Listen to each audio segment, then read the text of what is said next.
Hello friends, एग्रीजोन YouTube channel पर आपका स्वागत है।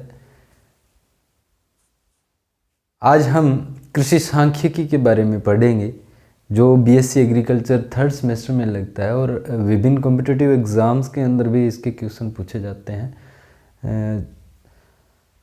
किसी भी उद्देश्य से आप इसका अध्ययन कर सकते हैं। आप कॉम्पिटिटिव एग्ज़ाम की दृष्टि से भी इसका अध्ययन कर सकते हैं और आप बीएससी एग्रीकल्चर में जो थ्योरेटिकल अपना रहता है उसका भी आप एग्ज़ाम के तौर पर अध्ययन कर सकते हैं। मैं आपको सिर्फ और सिर्फ एक कॉम्पिटिटिव एग्ज़ाम रिव्यू की तरह ही पढ़ाऊँगा। थोड़ा थोड़ा इसके बारे में थोड़ी जानकारी मैं आपको अवेलेबल करवाऊँगा, ठीक है। और वीडियो शुरू करने से पहले मैं आप सभी के प्यार के लिए आपका बहुत धन्यवाद करता हूँ, आभार प्रकट करता हूँ माँ सरस्वती की कृपा से और स्वामी केशवानंद जी के सानिध्य में हम इस चैनल का आपके पहुंच तक कृषि शिक्षा को पहुंचा रहे हैं। मैं इसके लिए बहुत ही सौभाग्यशील अपने आप को महसूस करता हूं और आप भी मेरा बहुत अच्छा सहयोग कर रहे हैं, इसके लिए आपका बहुत बहुत धन्यवाद। तो आज हम स्टार्ट करते हैं। देखिए, कृषि सांख्यिकी, एग्रीकल्चर स्टैटिस्टिक। सबसे पहले आप जब भी कोई किसी भी फर्स्ट ईयर से लेकर फोर्थ ईयर तक कोई भी पेपर देने जाएं तो सबसे पहले आपको पता होना चाहिए उस सब्जेक्ट की परिभाषा, उस सब्जेक्ट की डेफिनेशन, वो अपने काम क्या आता है, व्यवहार के में उसका यूज़ कैसे किया जाता है। हम एग्रीकल्चर स्टैटिस्टिक की बात करेंगे, कृषि सांख्यिकी की। सबसे पहले कृषि सांख्यिकी जो स्टैटिक्स होती हैं, इस स्टैटिक्स का अपने यूज है। इस स्टैटिक्स का यूज जब कृषि के अंदर किया जाता है तो वह शाखा है, वह कृषि सांख्यिकी कहलाती है। कृषि विज्ञान की वह शाखा जिसमें सांख्यिकी के अनुप्रयोग का अध्ययन या कृषि में सांख्यिकी के अनुप्रयोग का अध्ययन किया जाता है तो वह विज्ञान कृषि सांख्यिकी कहलाती है। अब देखिए, सांख्यिकी क्या होती है, स्टैटिस्टिक क्या होती है। स्टैटिस्टिक देखिए, अपने सामान्य शब्दों के अंदर इसकी बात करें तो स्टैटिक्स एक विज्ञान है और विज्ञान के साथ साथ यह हमें क्या बताती है, यह हमें डाटा बताती है, यानी आंकड़े बताती है जो हमें निरीक्षण के आधार पर या सैम्पलिंग के आधार पर एकत्रित करते हैं। डाटा कलेक्शन करके इन कलेक्टेड डाटा को हम इनका वर्गीकरण करते हैं। इन डाटा का क्या करते हैं, क्लासिफिकेशन करते हैं और क्लासिफिकेशन करके हम इनका टेबुलेशन करते हैं। हम इनको टेबल में जचाते हैं। टेबुलेशन करके सारणियन जिसे कहा जाता है, इस सारणियन के बाद में हम इसका निष्कर्ष निकालते हैं या निरीक्षण करते हैं या अपने इसका परिणाम निकालते हैं। तो लास्ट में हम यहाँ पर कर सकते हैं विश्लेषण या एनालिसिस इसका करते हैं। तो ये चीज़ है, यही स्टैटिस्टिक है। यानी स्टैटिस्टिक हमें तथ्यात्मक मूल्य प्रदर्शित करती है, हमें तथ्य के आधार पर बताती है कि ये कौन सा डाटा है, वो कहाँ पर किस तरह से ये आया है और ये आगे इसका प्रयोग क्या है, ठीक है। आगे देखिए, स्टैटिस्टिक है वो हमें सिर्फ और सिर्फ सुझाव देती है, अपने को साधन उपलब्ध नहीं करवाती है, सिर्फ अपने को सुझाव देती है कि आप इस प्रकार से अप्लाई कर सकते हैं, पर ये नहीं बताता है कि कौन सा साधन मेरे को अप्लाई करना है, ठीक है। तो देखिए, स्टैटिस्टिक का कृषि के अंदर अनुप्रयोग की अगर बात करें तो देखिए, कृषि विज्ञान है वह इसकी मूल जो आधारभूत वस्तु होती है वो खाद, बीज, उर्वरक और बहुत सारी चीज़ें, भूमि, कृषि जोत होती है। इन चीज़ों के आधार पर ही कृषि टिकी हुई है। तो इनके अंदर जब इनका अपने निर्धारण करते हैं, जब इनका अपने अनुसंधान करते हैं, तो जब बीज बनाते हैं तो अनुसंधान करते हैं, तो उन सभी डाटाओं को एक विश्लेषणात्मक मूल्य के रूप में प्रदर्शित करने का कार्य है वो कृषि सांख्यिकी करती है। कृषि सांख्यिकी का प्रयोग कृषि डाटा में अपने एक सत्यता की बोध करवाते हैं कि ये डाटा है वो सत्य है या अपने अनुमान के द्वारा नहीं लिया गया है, इसमें सार्थकता है कहीं ना कहीं। इन सब चीज़ों का ये अध्ययन करवाती है। अनुसंधान में कृषि सांख्यिकी का बहुत ही बड़ा योगदान रहता है, क्योंकि डाटा अनुसंधान करते करते जब वैज्ञानिक लास्ट निष्कर्ष पर पहुंचते हैं तो कृषि सांख्यिकी ही उनको उस निष्कर्ष का निर्धारण कराने में सहायता करती है। तो देखिए, हम स्टैटिस्टिक की बात करेंगे। सबसे पहले हम बात करते हैं डाटा क्या होते हैं। जब भी किसी निरीक्षण से प्राप्त जो भी मान होता है वो डाटा कहलाता है। डाटा दो प्रकार के होते हैं, एक तो रॉ डाटा होता है और एक ओरिजिनल डाटा होता है। ठीक है, रॉ डाटा यानी कच्चे डाटा, उसको बाद में क्या कर लिया जाता है, उनमें से हमें पूर्ण रूप से उसको प्रत्याशित कर लिया जाता है, ओरिजिनल डाटा कहलाता है। उसके बाद में देखिए क्लासिफिकेशन करते हैं अपने। क्लासिफिकेशन होता है वह दो प्रकार से किया जा सकता है। जो अपने डाटा होते हैं उसका दो प्रकार से अपने क्लासिफिकेशन कर सकते हैं।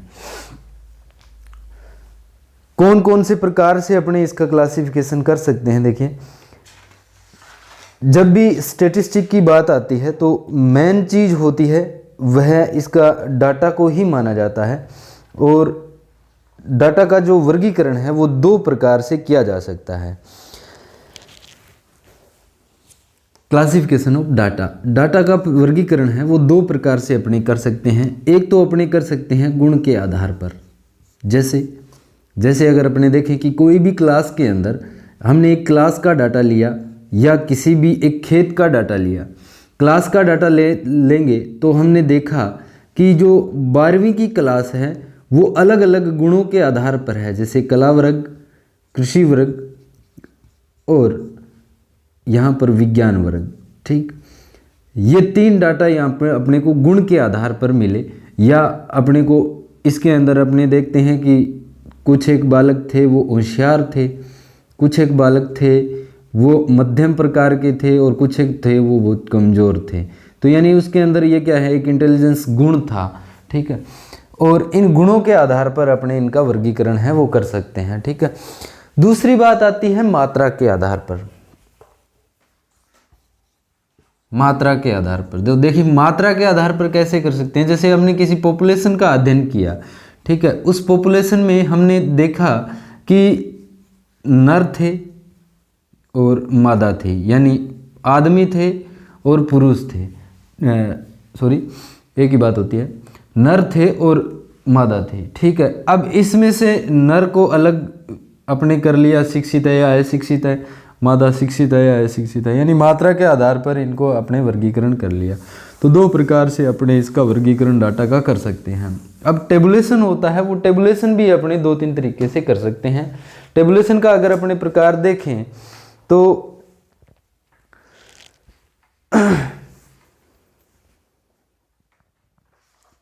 टेबुलेशन होता है वो भी दो प्रकार से किया जा सकता है। प्रथम प्रकार से देखें तो यही प्रकार आता है निकलकर, गुण के आधार पर कर सकते हैं अपने टेबुलेशन, वही गुण, और अपनी मात्रा के आधार पर करते हैं। ठीक है, तो मात्रा के आधार पर देखिए टेबुलेशन होता है वो दो तीन तरीके से किया जा सकता है। मात्रा के आधार पर सारणी अगर बनाते हैं अपने, तो सारणी में क्या होता है, पहले अपने सरल सारणी बना लेते हैं। ठीक है, सरल सारणी के अंदर क्या होता है कि हमने देखा कि यहाँ पर क्रम संख्या डाल दी 1 2 3 4, यानी ये कक्षा लगा दी और कक्षा में यहाँ पर बच्चों की संख्या लगा दी। ठीक है, ये सारणी बना ली हमने। पहली कक्षा में 100 बच्चे थे, दूसरी कक्षा में 300 बच्चे थे, तीसरी कक्षा में 600 बच्चे थे और चौथी कक्षा में 800 बच्चे थे। ठीक है, ये सारणी हमने बना ली, तो ये सरल सारणी कहलाती है। दूसरी आती है संचयी बारंबारता के आधार पर सारणी। संचयी बारंबारता के आधार पर सारणी, अब इसमें संचयी बारंबारता लेते हैं अपनी। ठीक है, क्यूमुलेटिव को लिया जाता है। तो देखिए कैसे लेते हैं, अगर यहाँ पर हमने लिख दी कक्षा, यहाँ पर हमने लिख the number of student, class लिख के अपने नंबर ऑफ स्टूडेंट लिख दी, और यहाँ पर अपने CV लिख दी। ठीक है, संचयी बारंबारता लिख दी। अब देखिए कक्षा की संख्या लगा दी हमने 1 2 3 4, नंबर ऑफ स्टूडेंट यहाँ पर 4 थे, यहाँ पर 6 थे, यहाँ पर 7 थे और यहाँ पर 8 थे। तो अब इसकी संचयी बारंबारता लेते हैं। पहले वर्ग की संचयी बारंबारता आएगी 4। अब इस 4 को अपने दूसरा जो नंबर ऑफ स्टूडेंट दूसरी क्लास में जो स्टूडेंट थे उसका जोड़ करना है पहले के साथ, यानी यहाँ पर कितना आ गया 10। तीसरे की हमने देखा तो ये हो गया 17, और उसके बाद में आगे इसी तरह से इसमें जोड़ते जाना है। ठीक है, तो इस तरह से यहाँ पर निकल कर आता है कि संचयी बारंबारता के आधार पर अपने वर्गीकरण कर सकते हैं। उसके बाद में कईयों में क्या होता है 2 वर्ग रख दिए जाते हैं, तो मात्रा के आधार पर टेबुलेशन कर सकते हैं, और उसके बाद में इसका निष्कर्ष अपने निकाल लेते हैं। निष्कर्ष निकालने के बाद में अपनी क्या करते हैं, निष्कर्ष निकालने के बाद में बहुत सारा प्रकार आते हैं, बहुत सारी चीज़ें इनका करते हैं। इनका किसी भी प्रकार से मध्य लिया जाता है, यानी मीन निकाला जाता है। ठीक है, मीन या केंद्रीय प्रवृत्ति की माप में इनको रखा जाता है। फिर आंकड़ों का डिस्पर्शन निकाला जाता है, यानी विसरण इसका निकाला जाता है। उसके बाद में हम इसका वेरिएंस निकालते हैं, अंतर कितना आया इनका। डिस्पर्शन का मतलब उसके जो पद हैं, जो वेरिएबल हैं, उनके अंदर कितना फैलाव कितना है, एक केंद्रीय प्रवृत्ति के बाद आर बाहर कितना डाटा है वो फैल सकता है। वेरिएंस का मतलब है उनके अंदर अंतर कितना हुआ है। ठीक है, उसके बाद में हम यहाँ पर अध्ययन करते हैं, सिग्निफिकेंस टेस्ट लेते हैं बहुत सारे, कि ये जो हमने किया है ये क्या सार्थक है, क्या किसी ने फेक डाटा तो हमें नहीं दिया है, या हमारे डाटा के अंदर कितनी सार्थकता है, कितनी सत्यता है। जो अपना वास्तविक डाटा है और प्रत्याशा डाटा है उसका अपने तुलना की जाती है कि ये अंतर तो कहीं नहीं आ रहा है। अगर अंतर आ रहा है तो डिग्री ऑफ फ्रीडम वहाँ पर लागू हो जाती है।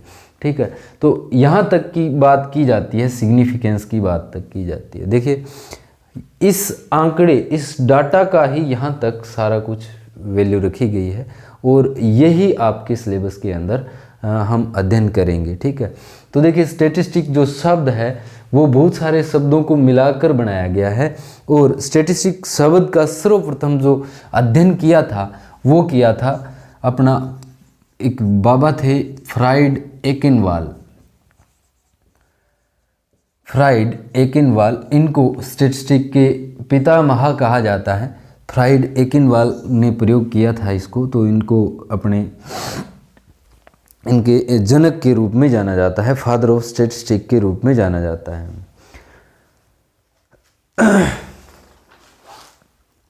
अब देखिए हम बात करेंगे यहाँ पर आगे जो अपना टॉपिक आता है उसका अध्ययन करेंगे, तो उसमें हम पढ़ेंगे केंद्रीय प्रवृत्ति की माप या सेंट्रल टेंडेंसी।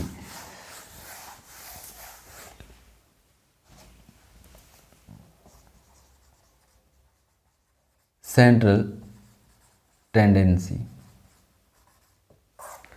केंद्रीय प्रवृत्ति की माप। देखिए केंद्रीय प्रवृत्ति की माप क्या होती है, यानी कोई भी श्रेणी होती है उसका एक मूल्य, वह मूल्य जो अपना उस श्रेणी का प्रतिनिधित्व करता है, उसे ही केंद्रीय प्रवृत्ति की माप कहा जाता है, सेंट्रल टेंडेंसी के नाम से जानी जाती है। यह 2 प्रकार के अपने को डाटा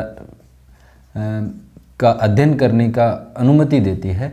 एक तो होता है अपना गणितीय या मैथमेटिकल डाटा, और दूसरा होता है स्टैटिस्टिकल डाटा।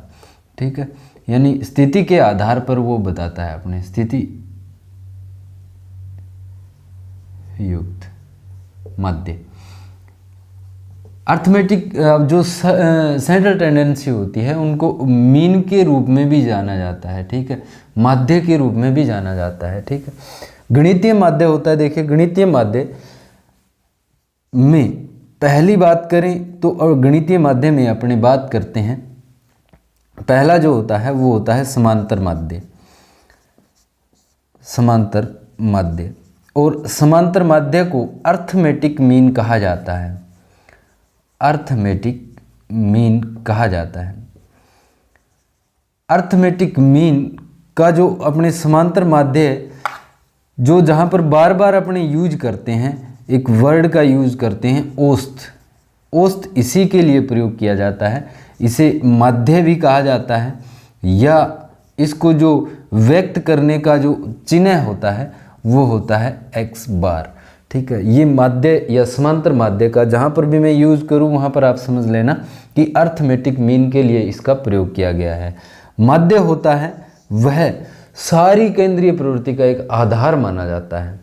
उसके बाद में दूसरा होता है, वह होता है गुणोत्तर माध्य। गुणोत्तर माध्य, अब ये जो गुणोत्तर माध्य होता है इसे अपने जियोमेट्रिक मीन कहा जाता है। जियोमेट्रिक मीन के नाम से जाना जाता है। ठीक है, इसको अपने व्यक्त करने के लिए जीएम शब्द का शॉर्ट में प्रयोग किया जाता है। 3 नंबर की बात करें तो तीसरा होता है हरात्मक माध्य। हरात्मक माध्य, हरात्मक माध्य को हार्मोनिक मीन कहा जाता है।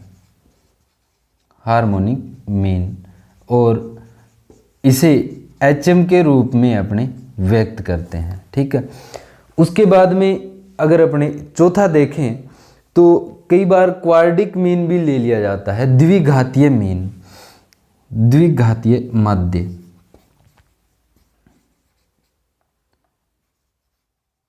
द्विघातीय माध्य, और इसे कहा जाता है अपने क्वाड्रिक मीन या क्यूएम के रूप में जाना जाता है। आगे अगर अपने देखें स्थितियुक्त माध्य के अंदर, स्थितियुक्त माध्य ये स्थिति के रूप में जाने जाते हैं, यानी इनकी किसी सीरीज के अंदर स्थिति क्या है, इस स्थिति के आधार पर इनका निरीक्षण के द्वारा ही अपने पता लगा सकते हैं। बाकी इनका गणितीय मेथड के द्वारा भी इनका हल किया जाता है। और पहला आता है इसमें बहुलक। बहुलक को कहा जाता है मोड, और इसको जो व्यक्त करने का चिन्ह होता है वो होता है Z। 2 नंबर की बात करें तो दूसरा आता है माध्यिका, और माध्यिका को कहा जाता है मीडियन। इसको शॉर्ट में M के रूप में अपने दर्शाते हैं। ये इतने सारे माध्य रहते हैं। समांतर माध्य का प्रयोग हम औसत निकालने के लिए करते हैं। उसके बाद में आगे वाला रहता है आपके समांतर माध्य के बाद में गुणोत्तर माध्यम होता है, और गुणोत्तर माध्य के बाद में हरात्मक माध्य होता है। हरात्मक माध्य के बाद में द्विघातीय माध्य होता है। ठीक है, तो यहाँ पर देखिए हम समांतर माध्य का प्रयोग है वो किस किस के अंदर करते हैं, कैसे करते हैं, इसका अध्ययन अपने करेंगे। तो सबसे पहला आपने देखते हैं समांतर माध्य क्या होता है। देखिए फ्रेंड्स, समांतर माध्य आराम से समझना है इसको, आपको मन लगाकर। समांतर माध्य क्या होता है, किसी भी श्रेणी के जैसे औसत निकालते हैं उसी तरीके से समांतर माध्य निकाला जाता है। किसी भी श्रेणी में जितने ही पद होते हैं, किसी भी श्रेणी के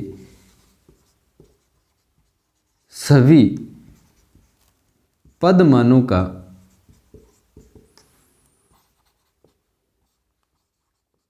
योग बटे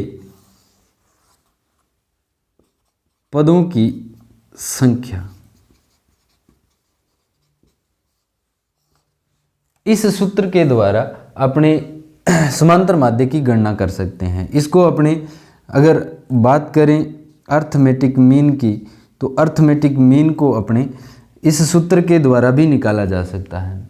सूत्र रहता है समेशन S बटे N, यानी पदों का जो योग बटे N। जैसे किसी प्रकार से अगर अपने देखें, ये जो सीरीज दी गई अपने को 1 3 4 5 और 7, तो इसका योग करेंगे तो अपने 4 और 4 8, 8 और 5 13, 13 और 7 20, यानी 20 तो आ गया योग, और यहाँ पर कुल पदों की संख्या है वो आ गई 5। तो यानी इसका जो अपनी अर्थमेटिक मीन है या समांतर माध्य है वो कितना आ गया, 4 आ गया। इसी प्रकार से अपने इसका ज्ञात करते हैं। ठीक है, तो देखिए अर्थमेटिक मीन होता है, पहली बात तो ये गणितीय माध्य है। उसके बाद में दूसरी बात आती है कि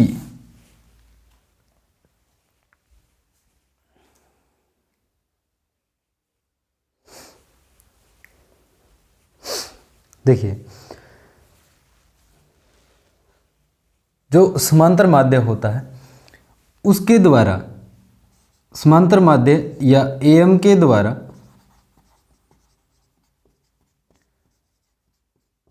ज्ञात किए गए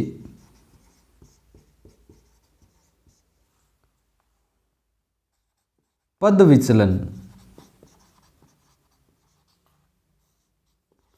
विचलनों का योग हमेशा ही शून्य होता है।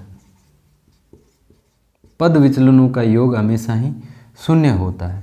अगर अपने इन पद विचलनों का वर्ग कर देते हैं तो वर्ग अन्य की अपेक्षा जितने भी डाटा इस सारणी के द्वारा, आगे मैं एक आपको सारणी बताऊंगा, इस सारणी के द्वारा जितने भी डाटा अगर अपने समांतर माध्य के द्वारा अगर माध्यिका ज्ञात कर रहे हैं, माध्यिका से पद विचलन ज्ञात कर रहे हैं, बहुलक से पद विचलन ज्ञात कर रहे हैं, तो उन सभी से क्या होता है, न्यूनतम होता है। इन पद विचलनों का वर्ग कर देते हैं, पद विचलन का जब वर्ग कर देते हैं तो वो क्या होता है, न्यूनतम होता है। देखिए, पद विचलन किस प्रकार से ज्ञात किया जाता है, या अपने इस पद विचलन को कह सकते हैं डेविएशन। ठीक है, डेविएशन अपने किस तरह से ज्ञात किया जा सकता है, इस चीज़ का अध्ययन इस सारणी के अंदर करेंगे। तो देखिए, सबसे पहले हमें कोई भी डाटा दिया गया है 1 2 3 4 और 5, ये इसका क्रमांक नंबर है। इस क्रमांक नंबर में हमें कोई डाटा दे दिया, जैसे 5 10 15 20 और 25, ये डाटा दे दिया। इस डाटा में हमें ये निकालना है, पहले सबसे पहले हम बात करें कि इसका अपने समांतर माध्य ज्ञात करना है। तो 15 और 15 30, 30 20 50 और 25 75, यानी हमें क्या निकालना है, इसका हमें निकालना है योग, कुल योग निकालना है, यानी समेसन x का मान निकालना है। समेसन x आ गया 75। अब इनकी संख्या पूछे जाए, इनकी संख्या कितनी होती है, n बराबर होगा 5, यानी ये जो अपना समांतर माध्य x बार बराबर आ गया 15, x बार बराबर कितना आ गया, 15 आ गया, समांतर माध्य 15 आ गया। अब अपने को कहते हैं कि इसका पद विचलन ज्ञात करो। ठीक है, अब इसका पद विचलन अगर अपने ज्ञात करते हैं तो देखिए फ्रेंड्स, ये होता है x और हमें ज्ञात करना होता है पद विचलन। पद विचलन x माइनस x बार के द्वारा निकलेगा, यानी समांतर माध्य से x का मान घटाना है अपने को। ठीक है, तो सबसे पहला 5 और 15, यानी इसमें कितना आ गया, इसमें आया माइनस के 10। उसके बाद में इसमें से 10 के माइनस के 5 आए। ठीक है, अब 15 में से 15 गए 0 आए, 20 में से 15 गए 5 आए और 25 में से 15 गए 10 आए। अब जब हम इसका योग करते हैं तो माइनस प्लस होकर ये क्या हो जाता है, 0 हो जाता है। यानी हम यहाँ पर कह रहे हैं कि अर्थमेटिक मीन के द्वारा ज्ञात किए गए पद विचलनों का योग क्या होता है, 0 होता है। अब इस पद विचलन का जब हम अपने वर्ग करते हैं, ठीक है, यानी यहाँ पर हमने क्या निकाला था, डेविएशन निकाला था, d का मान निकाला था। अब d स्क्वायर अगर अपने करते हैं तो 10 का 100 हो जाएगा, 5 का 25 हो जाएगा, 0 का 0 रहेगा, 5 का 25 और 10 का अपने क्या हो जाएगा, 100 हो जाएगा। इसको जब जोड़ते हैं तो अपना आता है 200 और 50, यानी 250 आता है। ये हमेशा ही क्या होगा, न्यूनतम होगा। अगर अब देखिए अपने इसका कल्पित माध्य के द्वारा अपने क्या करते हैं, या अपने यहाँ पर माध्यिका ले सकते हैं। देखिए, एक होता है माध्यिका, क्या होता है, माध्यिका, और एक होता है कल्पित माध्य, एज्यूम्ड मीन, कल्पित माध्य। माध्यिका क्या होती है, माध्यिका किसी भी श्रेणी के बीच का मूल्य होता है। ठीक है, किसी भी श्रेणी में जो आरोही या अवरोही क्रम में जचाने के बाद में उस सीरीज के अंदर जो उसको अपनी सम संख्या में बांट लेते हैं उस सीरीज को, और जो बीच का मूल्य होता है उससे आधे पद तो छोटे होते हैं और आधे क्या होते हैं, बड़े होते हैं, माध्यिका कहलाती है। दूसरी बात आती है कल्पित माध्य। कल्पित माध्य में क्या होता है, देखिए कल्पित माध्य में स्टूडेंट्स क्या करते हैं, कल्पित माध्य में कहीं परिभाषा नहीं दी हुई थी कि कल्पित माध्य को कैसे लेना है। कल्पित माध्य को कैसे लेना होता है, कल्पित माध्य का पहले क्या करना होता है, अपने को समांतर माध्य निकालना होता है। यानी किसी भी सीरीज का अगर कल्पित माध्य लेना है तो पहले अपने को क्या निकालना पड़ेगा, समांतर माध्य निकालना पड़ेगा। जितना समांतर माध्य आ जाता है, देखिए ये तो बहुत ही ईजी सीरीज है, तो इसमें सीधा का सीधा पड़ा है। अब देखिए इसका समांतर माध्य निकाल लेते हैं। अब ये समांतर माध्य के नज़दीक की जो वैल्यू होती है वो कल्पित माध्य एज्यूम्ड मीन के द्वारा ले सकते हैं अपने, ठीक है, उसको कल्पित माध्य मान सकते हैं। अब इसके अंदर अगर अपने डीएम निकालें, माध्यिका निकालें, तो माध्यिका के अंदर देखिए जिस प्रकार से हमने पद विचलन निकाला था उसी प्रकार से निकलेगी ये तो, ठीक है। परंतु इसका जो मान है वो इससे क्या होता है, इससे हमेशा ही अगर डीएम निकाल लो चाहे डीजेड निकाल लो, इन सभी का मान क्या होगा, ज़्यादा होगा किससे, जो अपने पद विचलनों का वर्ग किया था इससे हमेशा ही इनका ज़्यादा रहेगा, कम नहीं होगा, ठीक है। तो ये चीज़ है। उसके बाद में देखिए अपने समांतर माध्य का प्रयोग कहाँ कहाँ पर कर सकते हैं। देखिए आर्थिक व्यापार जगत के अंदर इसका प्रयोग किया जा सकता है, जैसे औसत आय निकालना, औसत आय, औसत व्यय निकालना, औसत लागत निकालना, इन सभी के लिए इसका प्रयोग किया जा सकता है। फसलों की उपज की गणना करने में भी इसका प्रयोग किया जाता है और इसका रोज़मर्रा की ज़िंदगी में ज़्यादातर अर्थमेटिक मीन का ही प्रयोग किया जाता है, लगभग एवरेज के द्वारा ही चलता है। उसके बाद में सूचकांक को भारित माध्य के द्वारा, भारित जो समांतर माध्य होता है उसके द्वारा निकाला जाता है। और अपने इसका प्रयोग जो जन्म दर व मृत्यु दर होती है उसको निकालने में भी इसका प्रयोग किया जाता है। तो ये समांतर माध्य रहता है। समांतर माध्य आई होप आपको समझ में आया होगा। अब हम बात करते हैं गुणोत्तर माध्य की। दूसरा माध्य था अपना गुणोत्तर माध्य। देखिए मैं आपको थ्योरेटिकल नहीं करवा रहा हूँ, बिल्कुल आपके पास जब ये वीडियो देखो तो आपके पास सबसे पहले स्टैटिस्टिक का कोई भी मैटर होना चाहिए, तब आपको ये समझ में आ जाएगा। गणितीय माध्य दूसरा रहता है आपका, जो अपना गणितीय माध्य होता है वह रहता है गुणोत्तर माध्य या जीएम, ठीक है। गुणोत्तर माध्य क्या होता है, देखिए गुणोत्तर माध्य किसी भी श्रेणी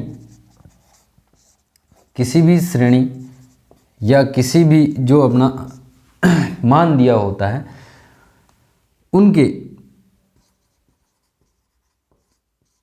या किसी भी श्रेणी के पदों के गुणनफल का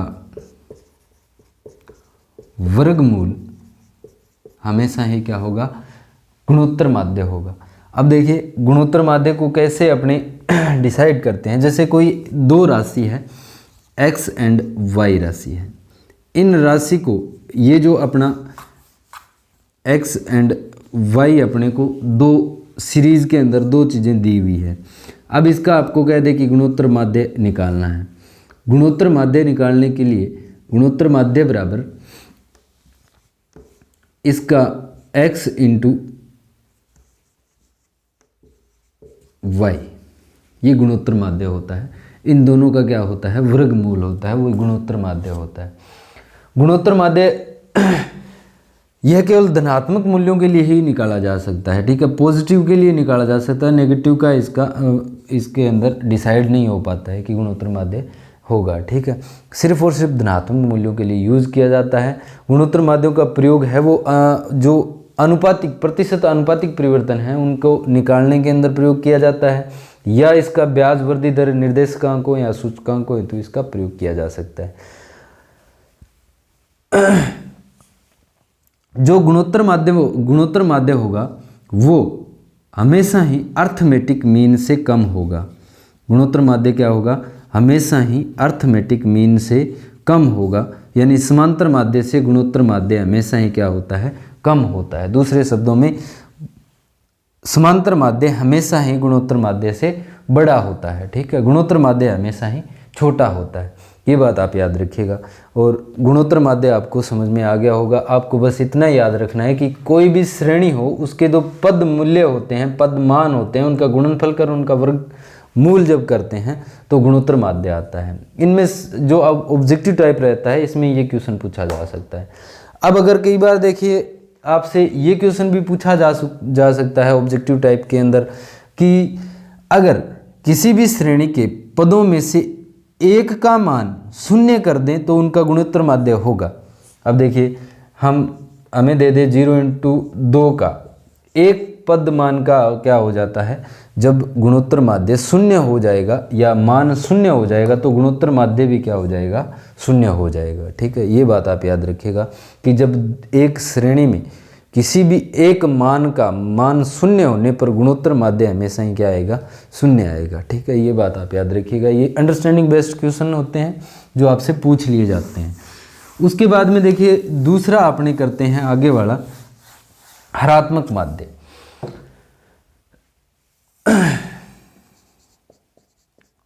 हरात्मक माध्य या इसे कहते हैं HM, हार्मोनिक मीन।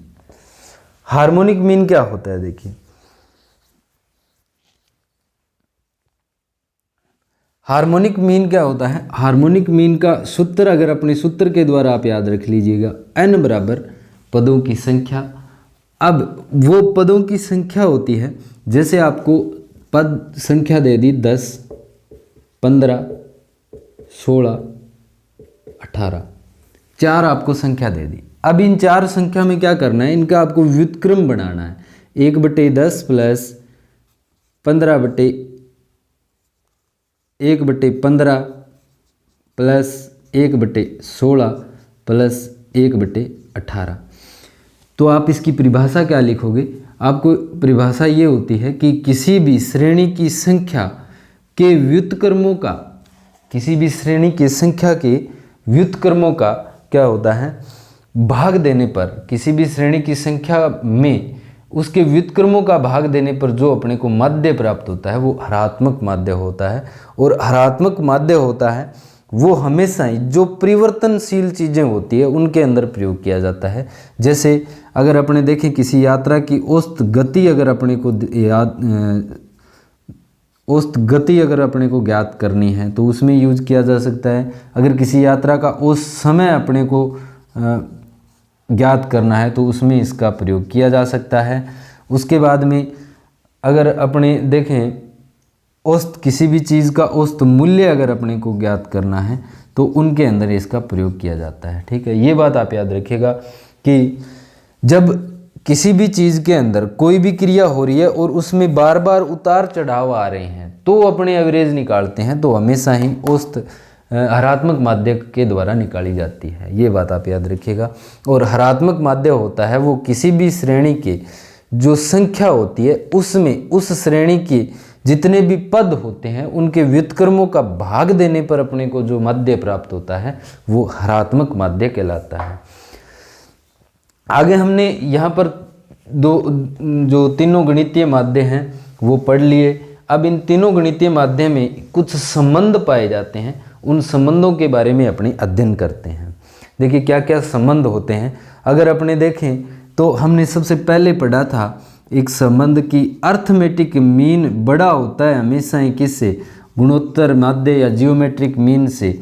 और जियोमेट्रिक मीन किससे बड़ा होता है, हमेशा ही हार्मोनिक मीन से बड़ा होता है। यानी AM, GM और HM आपको याद रखना है, ये आपसे ऑब्जेक्टिव टाइप में पूछा जा सकता है। यानी सबसे बड़ा क्या होता है गणितीय माध्य के अंदर, अर्थमेटिक मीन बड़ा होता है। अब अगर अपने को देखिए कई बार क्या होता है, अपने को किसी श्रेणी के अंदर अर्थमेटिक मीन और हार्मोनिक मीन दे दिया जाता है और अपने को कहते हैं कि जियोमेट्रिक मीन आपको निकालना है। तो जियोमेट्रिक मीन बराबर क्या होगा, जियोमेट्रिक मीन बराबर होता है, देखिए जियोमेट्रिक मीन बराबर होता है अर्थमेटिक मीन का गुणनफल किसके साथ, हार्मोनिक मीन के साथ गुणनफल, और उनका वर्गमूल ही क्या होता है, जियोमेट्रिक मीन होता है। इसको दूसरे शब्दों में भी हम लिख सकते हैं, जियोमेट्रिक मीन का स्क्वायर अगर अपने को निकालना है या जियोमेट्रिक मीन का स्क्वायर कर देते हैं और AM × HM अपने इसको लिख सकते हैं। ठीक है, तो इस प्रकार से अपने गुणोत्तर माध्य का जो गणना है, कंप्यूट है, वो इसको अपने कर सकते हैं गुणोत्तर माध्य को। आगे देखिए हम बात करते हैं स्थिति माध्य की। यहाँ पर हमने हरात्मक माध्य पढ़ लिया। अब हम बात करेंगे स्थिति माध्य की। केंद्रीय प्रवृत्ति की माप पढ़ रहे हैं अपने, और इनकी परिभाषाएं हैं वो हर आपके जो एग्ज़ाम होती है उसके अंदर आती हैं, ठीक है। जो मेन चीज़ें हैं मैं वो आपको करवा रहा हूँ। दूसरा हम पढ़ते हैं स्थिति माध्य। स्थिति माध्य,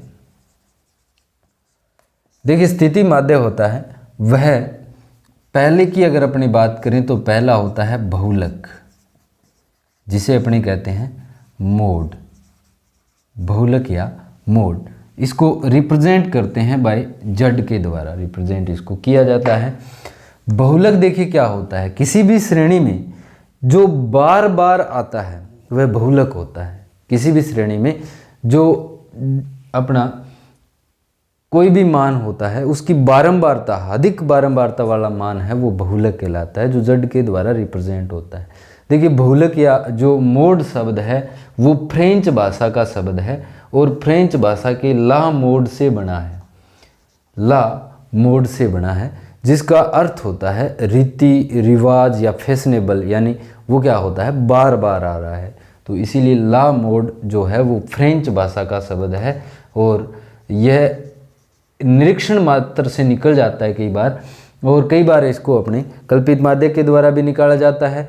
तो देखिए यहाँ पर अगर मैं आपको बात करूँ, यहाँ पर हम बात करेंगे मोड निकालने के सूत्र की। तो देखिए एक तो होती है व्यक्तिगत श्रेणी, व्यक्तिगत श्रेणी। व्यक्तिगत श्रेणी के अंतर्गत क्या होता है, वही मूल्य प्रकट किए जाते हैं जो उसके अंदर अपने को दिए हुए होते हैं, उन्हीं मूल्यों का बहुलक निकालने के लिए प्रयोग किया जाता है। दूसरी चीज होती है सतत श्रेणी, सतत श्रेणी। अब देखिए सतत श्रेणी क्या होती है, सतत श्रेणी होती है उसमें वर्ग होते हैं, क्या होते हैं वर्ग होते हैं, यानी यहाँ पर मैं बात करूँ 0 से 5, 5 से 10, 10 से 15, यानी एक तो ऊपरी सीमा होगी, एक नीचे वाली सीमा होगी और एक ऊपर वाली सीमा होगी, यानी एक लोअर लिमिट होगी एक अपर लिमिट होगी। सतत श्रेणी इसे कहते हैं अपनी कंटिन्यूस सीरीज, ठीक है। उसके अंदर क्या होते हैं वर्ग पाए जाते हैं, यानी क्लास पाई जाती है और बारंबारता युक्त होती है, ठीक है। और दूसरी होती है खंडित श्रेणी, खंडित श्रेणी। यह जो श्रेणी होती है खंडित श्रेणी, इसमें अलग अलग होता है, देखिए जैसे 4 हो गया, 6 हो गया, 8 हो गया और 10 हो गया, इसे खंडित श्रेणी बोलते हैं, जो निश्चित अंतरालों के द्वारा बनाई जाती है, ठीक है, और बारंबारता युक्त इसमें कम होता है, ठीक है। तो ये खंडित श्रेणी के रूप में जानी जाती है, यानी मान आगे वाला क्या आएगा ये निश्चित नहीं होता है, ये खंडित श्रेणी के रूप में जानी जाती है। अब हम यहाँ पर बात करेंगे बहुलक निकालने के लिए एक सूत्र का प्रयोग किया जाता है, और सूत्र क्या होता है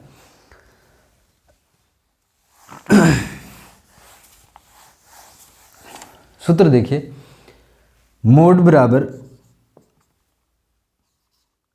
L plus F1 minus F0, और यहाँ पर आता है 2F1 minus F0 minus F2 into आता है इंटरवल, ठीक है।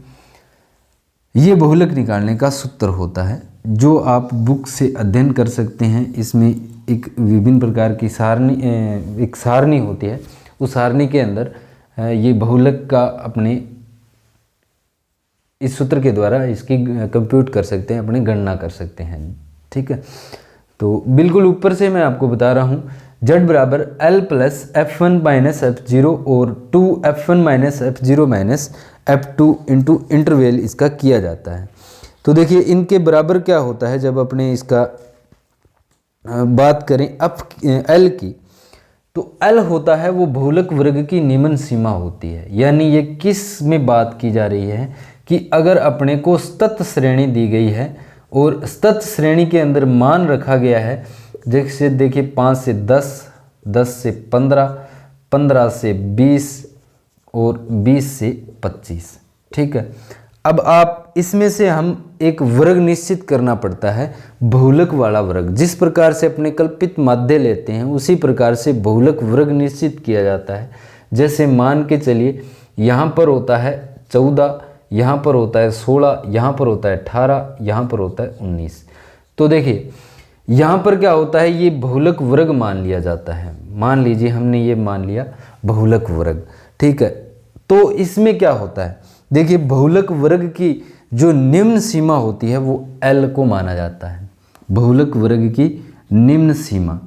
उसके बाद में जो F1 रहता है, तो बहुलक वर्ग की पहले वर्ग की जो उच्च सीमा होती है उसे रखा जाता है, ठीक है, F1। और उसके बाद में F0 में वो मान रखा जाता है F1। देखिए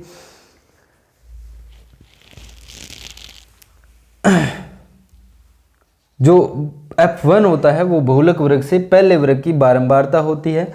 और अगर F0 की बात करें तो ये बहुलक वर्ग की बारंबारता होती है। यानी पहले अपने F1 की बात करें तो F1 ये होगा, और बहुलक वर्ग की बात करें F0 तो ये होगा। ये मान अपने को रखना है। उसके बाद में अगर F2 की बात करें तो F2 होती है ये, यानी F1 बहुलक वर्ग से पहले की बारंबारता, F0 बहुलक वर्ग की बारंबारता, और F2 बहुलक वर्ग के बाद वाले वर्ग की बारंबारता। और I का मतलब होता है कि इनके बीच में इंटरवल कितना है। जैसे 10 से 15 के बीच में इंटरवल होता है 5। ये चीज़ आपको ध्यान में रखनी है। इस सूत्र के द्वारा कवि है वो इसका व्याख्यान है वो कर रहा है। अब देखिए इसका अपने यूज कहाँ कहाँ पर किया जाता है। बहुलक का यूज अपने कृषि जोतों का आकार निर्धारित करने में किया जाता है। वेरी इंपॉर्टेंट है, कृषि जोतों का आकार निर्धारित करने में किया जाता है। यानी जैसे निकालते हैं कि भारत की औसत कृषि जो जोत है उसका आकार क्या है। उसके बाद में मार्केट के अंदर जो जूतों का साइज़ है वो निर्धारित करने में प्रयोग किया जाता है। यानी बाज़ार के अंदर अगर कोई जूतों का ब्रांड आ रहा है तो वो किस साइज़ का उतारे जिसे ज़्यादा से ज़्यादा लोग पहने। बहुलक वर्ग का या अपने किसी भी जो रेडीमेड चीज़ होती है उस चीज़ को उतारने से पहले कंपनी ये निर्धारित करती है कि उसका साइज़ क्या रखा जाए जिससे हर प्रकार के वर्ग के द्वारा इसको पहना जाए, इसका उपयोग किया जाए। तो उन चीज़ों के अंदर बहुलक का प्रयोग है वो ज़्यादातर किया जाता है। ये ऑप्शन में आपसे पूछा जा सकता है कि इसका प्रयोग है वो कहाँ पर किया जाता है और कैसे किया जाता है। उसके बाद में देखिए यहाँ पर स्थिति माध्यम में दूसरा आता है माध्यिका।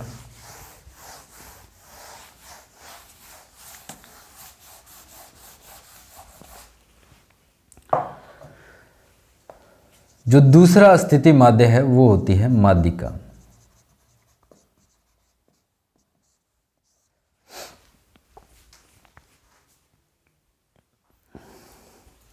देखिए माध्यिका क्या होती है, किसी भी श्रेणी में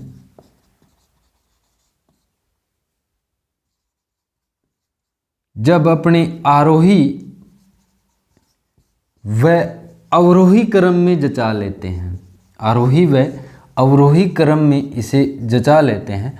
और जचाने के बाद में आधे तो क्या होते हैं, आधे मान तो क्या होंगे, छोटे होंगे, और आधे मान क्या होंगे, बड़े होंगे।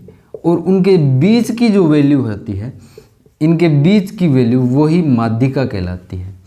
माध्यिका का प्रयोग होता है वो ज़्यादातर कहाँ पर किया जाता है। माध्यिका का प्रयोग ज़्यादातर जो गुणयुक्त यानी गुणात्मक तथ्य होते हैं उन पर किया जाता है। माध्यिका का प्रयोग ज़्यादातर गुणात्मक तथ्यों को निर्धारित करने के लिए किया जाता है। और किस किस को मापने के लिए किया जाता है, जैसे इंटेलिजेंस, बुद्धिमत्ता, ईमानदारी,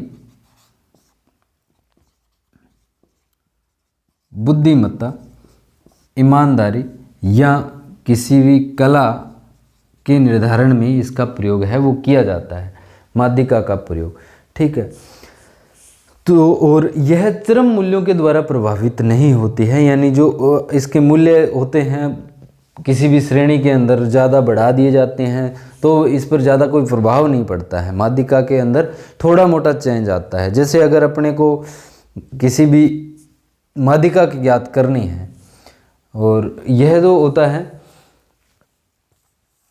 किसी भी चीज़ की माध्यिका ज्ञात करनी है, तो देखिए आपको सीरीज दी हुई है एक, मैं आपको पहले ही आरोही क्रम में जचा के बता रहा हूँ, 2 4 6 8 10।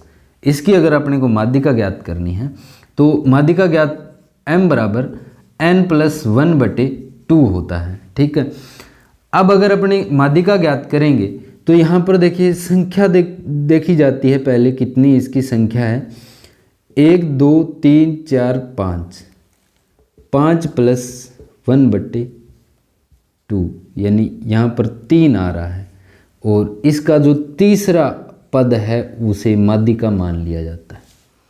ये चीज़ रहती है। ठीक है, यहाँ पर कितना आया, 3 आया, और तीसरा जो पद होता है इसको माध्यिका मान लिया जाता है। अगर अपने दूसरे तरीके से देखें, यहाँ पर हम कर दें 12, या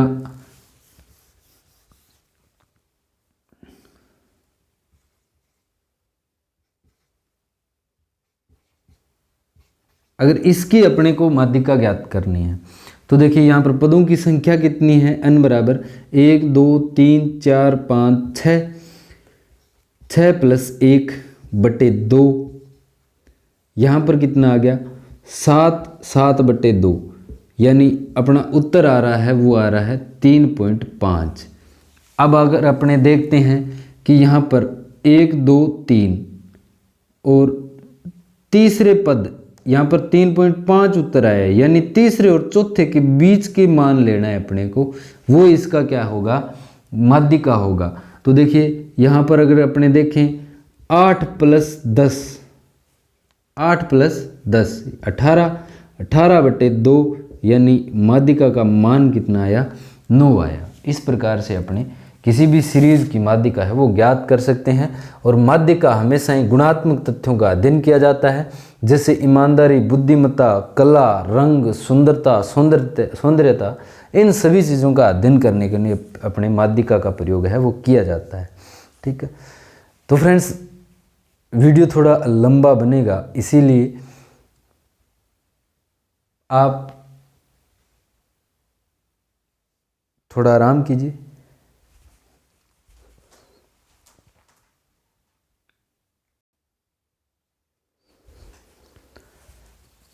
देखिए फ्रेंड्स, अब अगर अपने बात करें कि जो हमने बात कर ली समांतर माध्य, सारी केंद्रीय प्रवृत्ति की माप हमने पढ़ ली, तो कई बार क्या होता है अपने से संबंध पूछ लिया जाता है। जैसे हमने गणितीय माध्य के बीच में संबंध पढ़ा था, अब अपने क्या होता है गणितीय माध्य और स्थिति माध्य के बीच में संबंध पूछ लिया जाता है। तो देखिए इसके अंदर संबंध के रूप में क्या आता है, अपने को क्या दे दिया जाता है, अपने को बहुलक ज्ञात करना दे दिया जाता है कि आप बहुलक ज्ञात करके बताइए, और आपके पास दे दिया जाता है कि इस श्रेणी की माध्यिका इतनी है और समांतर माध्य इतना है, तो आप बहुलक कैसे ज्ञात करेंगे। देखिए जो अपनी माध्यिका का मान दिया है उसको 3 के साथ गुणा करेंगे और माइनस कर देंगे अपने 2 × x बार का, यानी समांतर माध्य का 2 के साथ गुणा करके अपने उसको जो 3 × माध्यिका किया था उसमें से घटा देंगे, यानी z बराबर 3m - 2 समांतर माध्य। उसी प्रकार से अगर अपने इस सूत्र को खोलकर देखें तो x बार - z समांतर माध्य में से बहुलक घटाना है, या अपने ये बराबर आता है, फिर बराबर किसके आएगा, ये बराबर आएगा 3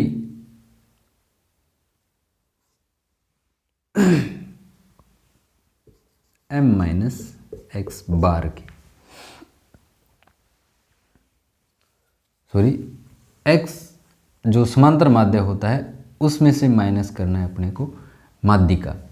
तो ये कई बार पूछ लिया जाता है, इनका संबंध वेरी इंपॉर्टेंट रहता है। हमने पहले पढ़ा था गणितीय माध्य का संबंध, और उसके बाद में हम पढ़ रहे हैं बहुलक बराबर होगा 3 × माध्यिका माइनस 2 × समांतर माध्य, या समांतर माध्य माइनस बहुलक बराबर 3 × समांतर माध्य में से क्या निकालना है आपको, माध्यिका निकालना है। इस प्रकार से अपने केंद्रीय प्रवृत्ति की माप है वो कंप्लीट होती है।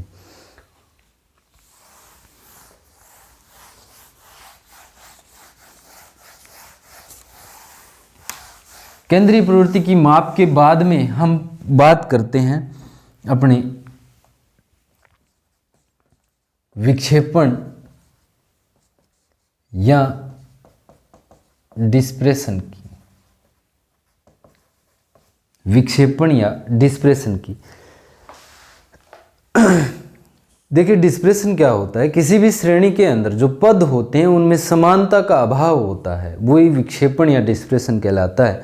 और विक्षेपण होता है, उसका यूज है वो कहाँ कहाँ पर किया जा सकता है? पहला तो यूज अपनी श्रेणी की संरचना में इसका प्रयोग किया जा सकता है, श्रेणी की संरचना निर्धारित करने में इसका अपने प्रयोग कर सकते हैं।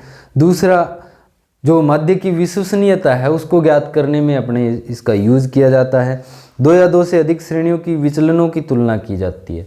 2 या 2 से अधिक श्रेणियों का विचलन निकालकर डी का मान निकालकर उसकी तुलना करने में भी इसका प्रयोग किया जा सकता है।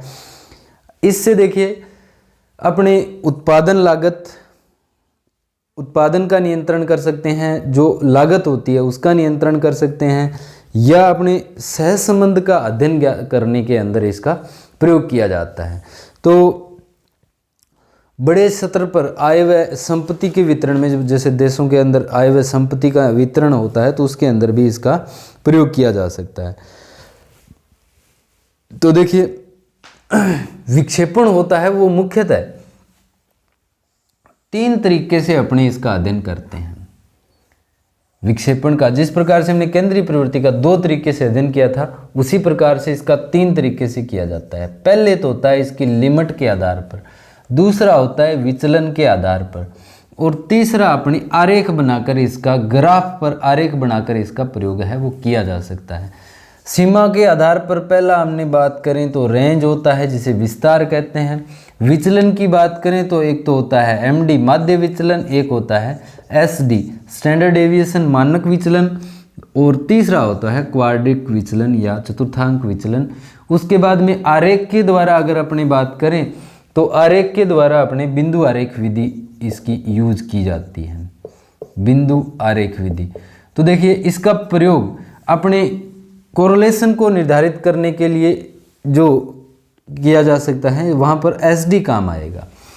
एमडी को एमडी के द्वारा ही, एसडी को देखिए सिग्मा के द्वारा व्यक्त किया जाता है हमेशा ही, इसको सिग्मा के द्वारा। रेंज देखिए, रेंज क्या होती है, विस्तार क्या होता है? तो सबसे पहला अपने अध्ययन करते हैं रेंज। रेंज देखिए कोई भी चीज़ की जो श्रेणी होती है उसका विस्तार होता है। और रेंज अपने कैसे ज्ञात करते हैं? रेंज को ज्ञात करने के लिए अपने सबसे पहले अगर अपने बात करें विस्तार की, तो विस्तार ज्ञात करने के लिए जो किसी भी श्रेणी की ऊपरी सीमा होती है, ऊपरी सीमा माइनस निम्न सीमा, यानी अपर जो लिमिट होती है उसमें से क्या घटाया जाता है, लोअर लिमिट घटाई जाती है, तो रेंज का अपने निर्माण हो जाता है। अब कई बार पूछ लिया जाता है coefficient of range. Coefficient of range किसके लिए ज्ञात करते हैं? कोफिशिएंट ऑफ रेंज विचलनों का, जो अपने यहाँ पर विचलन ही एक प्रकार से निकाल रहे हैं, विचलनों का अंदर सार्थकता है या नहीं इसके परीक्षण के लिए किया जाता है ये। तो जो L2 माइनस L1 और L2 प्लस L1 ये कोफिशिएंट ऑफ रेंज कहलाता है, कोफिशिएंट ऑफ रेंज कहलाता है, जिससे अपने इसका जो विस्तार का गुणांक है वो ज्ञात किया जा सकता है। विस्तार गुणांक इससे अपने ज्ञात कर सकते हैं।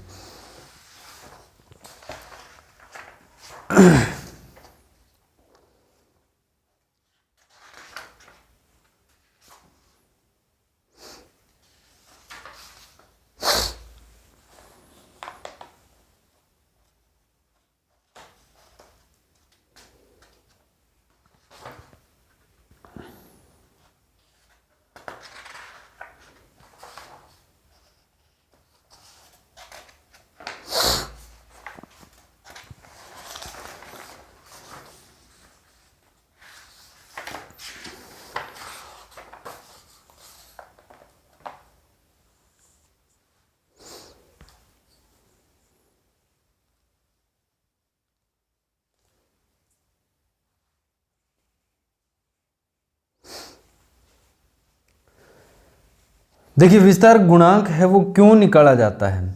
विस्तार गुणांक क्योंकि रेंज होती है वो एक निरपेक्ष मान होती है। क्या होता है? निरपेक्ष मान होता है। देखिए दो मान होते हैं, एक तो होता है निरपेक्ष और एक होता है सापेक्ष। जहां पर निरपेक्ष की बात आ जाए वहां पर हम तुलना नहीं कर सकते, किसी भी चीज़ की हम तुलना नहीं कर सकते। दो सीरीज के बीच में अगर तुलना करनी है तो तुलना निरपेक्ष मान की कभी भी नहीं होती है, क्योंकि और इसकी इकाई होती है, ठीक है, इसकी इकाई होती है और इकाई जो चर की इकाई होती है वही रेंज वाली जो रेंज आती है उसकी इकाई होती है, ठीक है। यानी अगर अपने ये ऊंचाई में ज्ञात करें अपनी रेंज तो ऊंचाई ही इसकी क्या होगी? सेंटीमीटर मीटर या वो इसकी इकाई होगी, ठीक है। इसकी तुलना नहीं कर सकते, अपने दो चीज़ों के अंदर तुलना करके इसको नहीं निकाला जा सकता। इसीलिए अपने क्या करते हैं? कोफिशिएंट ऑफ रेंज निकालते हैं। एक होता है सापेक्ष मान। सापेक्ष मान क्या होता है? अनुपात निकाल कर किया जाता है और इसकी कोई इकाई नहीं होती है। सापेक्ष मान की कोई भी इकाई नहीं होती है। जब किसी सीरीज़ की तुलना करनी होती है, वो तुलना करनी होती है तो हम क्या करते हैं? उस सीरीज़ की अनुपात निकाल लेते हैं, भाग देकर, दोनों सीरीज़ों का आपस में भाग देकर क्या कर लेते हैं? अनुपात निकाल लेते हैं, जिससे क्या होता है? अपना सापेक्ष मान प्राप्त होता है। तो जो सीमा के आधार पर रेंज का अध्ययन करते हैं वो डिस्पर्शन की एक निरपेक्ष इकाई होती है और इसका विस्तार का यूज अपने किया जा सकता है, ठीक है।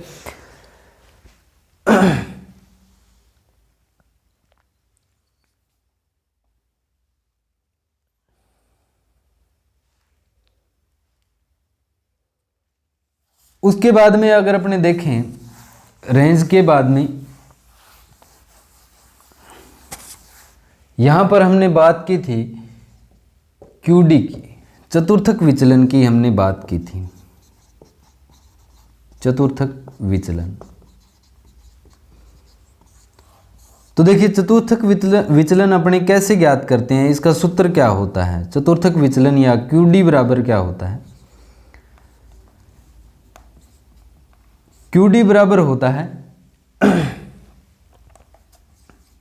Q3 minus Q1 bye 2। Q3 minus Q1 bye 2। अब देखिए अपने Q1 का मान कैसे निकाला जाता है? Q1 है उसका मान कैसे निकाला जाता है? किसी भी श्रेणी के अंदर Q1 का मान है वो पदों की संख्या प्लस में अपने को 1 करना है, बाय 4 करना है, Q1 का मान आ जाता है। किसका मान आ जाता है? Q1 का मान आ जाता है। अगर Q3 का मान अपने को ज्ञात करना है तो Q3 का मान ज्ञात करते समय अपने इस सूत्र में 3 जोड़ देते हैं, n+1 बाई यहाँ पर कर देते हैं 4, तो किसका मान आ जाता है? Q3 का मान आ जाता है, जिसे अपनी क्वाड्रिक इक्वेशन है वो ज्ञात की जा सकती है, या चतुर्थक विचलन है, क्वाड्रिक डेविएशन इसको अपने ज्ञात किया जा सकता है इसके द्वारा। अगर अपने देखिए कोफिशिएंट ऑफ क्वाड्रिक जो डेविएशन होता है उसको कैसे ज्ञात किया जाता है? कोफिशिएंट ऑफ क्वाड्रिक डेविएशन, इसको ज्ञात करने के लिए Q3 minus Q1, Q3 minus Q1 बटे वही चीज़ Q3 प्लस Q1 के द्वारा अपने चतुर्थक विचलन का मान जो अपने गुणांक होता है उसका मान ज्ञात किया जा सकता है। आगे बात आती है main very important SD MD की। तो सबसे पहले हम बात करेंगे MD की।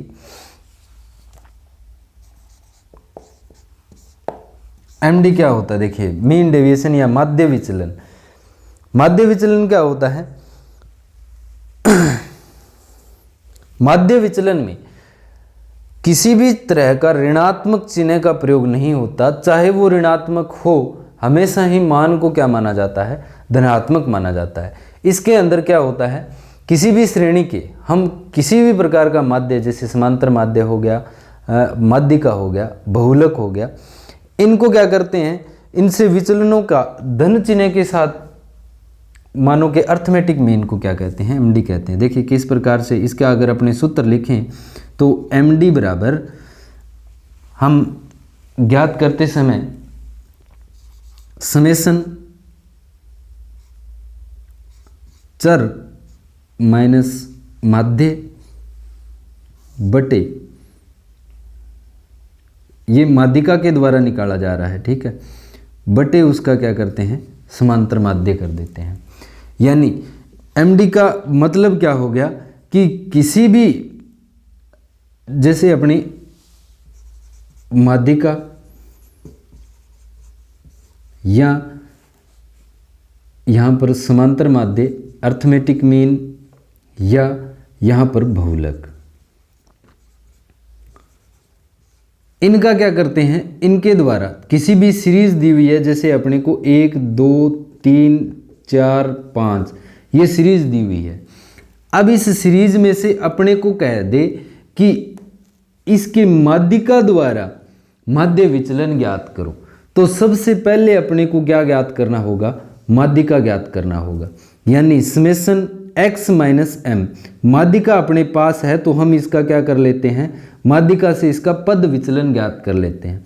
सर्वप्रथम हम किसी भी श्रेणी के माध्यिका, समांतर माध्य या बहुलक के पद विचलनों का समांतर माध्य ही क्या होता है, माध्य विचलन होता है। अगर अपने को कह दे यहाँ पर कि अर्थमेटिक मीन के द्वारा तो सूत्र तुरंत बदल जाता है, यहाँ पर x बार आ जाता है। अगर अपने को कह दे कि बहुलक के द्वारा माध्य विचलन ज्ञात करो किसी भी श्रेणी का, तो यहाँ पर वो तुरंत बदल जाता है। पहले अपने को क्या ज्ञात करना होगा, बहुलक ज्ञात करना होगा, उसके बाद में उसका पद विचलन ज्ञात करना होगा। पद विचलन ज्ञात करके अपने जितना पद विचलन आता है उसका फिर समांतर माध्य करना है, कि यानी श्रेणी के अंदर जो n बराबर पदों की संख्या है वो इसके अंदर यहाँ से भाग दे दी जाती है और मीन डेविएशन का मान आ जाता है। माध्य विचलन का जो प्रयोग होता है वो हमेशा ही x माइनस जेड करते समय अगर मान माइनस में आता है तो भी अपने क्या इसमें मानते हैं, धन चिन्ह के अंदर मापा जाता है। एक बार आप अपने पास जो भी मैटर आपके पास उपलब्ध है उससे आप देखोगे, इसको समझोगे तो आपको माध्य विचलन तुरंत समझ में आ जाएगा। उसके बाद में अगर अपनी बात करें, वीडियो थोड़ा बड़ा बनेगा, मैं सोच रहा था आपको एक वीडियो के अंदर ही करवा दूं, ठीक है, तो एक वीडियो के अंदर नहीं 2 वीडियोस के अंदर मैं आपको करवाऊंगा। अभी ये थोड़ा बड़ा, बहुत ज़्यादा बड़ा बन जाएगा, इसीलिए अब हमने लास्ट जो बचा है वो करते हैं एसडी या सिग्मा, स्टैंडर्ड डेविएशन। देखिए मानक विचलन इसे कहते हैं या स्टैंडर्ड डेविएशन कहा जाता है। स्टैंडर्ड डेविएशन, एसडी क्या होता है, एसडी देखिए सिग्मा द्वारा डिनोट किया जाता है। सिग्मा बराबर अगर अपने देखें तो किसी भी श्रेणी का सबसे पहले हम क्या करते हैं, उसका समांतर माध्य निकालते हैं। क्या निकालते हैं, समांतर माध्य निकालते हैं। समांतर माध्य के बाद में उसका पद विचलन लेते हैं, ठीक है।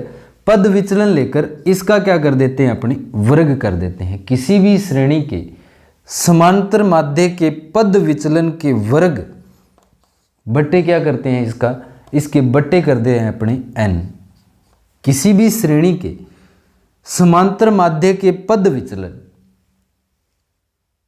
के वर्ग का वर्गमूल ही क्या कहलाता है, कि वर्ग का समांतर माध्य का वर्गमूल ही स्टैंडर्ड डेविएशन होता है। देखिए सूत्र के द्वारा आप परिभाषा याद कर सकते हैं। सबसे पहले किसी भी श्रेणी का अपने को क्या निकालना है, समांतर माध्य निकालना है। समांतर माध्य के बाद में उसका पद विचलन निकालना है। पद विचलन निकालकर हम क्या करते हैं, इसका वर्ग करना है। इसका वर्ग करने के बाद में हमें क्या करना है, इसका समांतर माध्य करना है।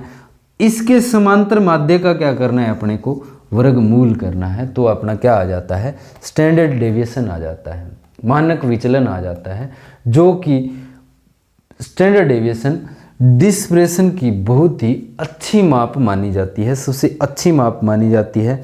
और स्टैंडर्ड डेविएशन का प्रयोग जो होता है वो आपका सहसंबंध निकालने के अंदर वेरी इंपॉर्टेंट है। सहसंबंध कोरिलेशन का जब डिफाइन किया जाता है, कुमुलेट किया जाता है, इसको कंप्यूट किया जाता है, गणना की जाती है, तो ये बहुत ही काम आता है। तो thank you friends, thanks for watching. आगे हम स्टैटिस्टिक की दूसरी वीडियो तैयार करेंगे, इंतज़ार कीजिए। जल्द ही ये वीडियो आपके पास सुबह पहुंचेगी, रात को मैं वीडियो बना रहा हूँ, और परसों सुबह यानी जस्ट इसके बाद में जो आगे का वीडियो आएगा वो स्टैटिस्टिक का ही आएगा। ठीक है, thank you friends, thanks for watching, best of luck.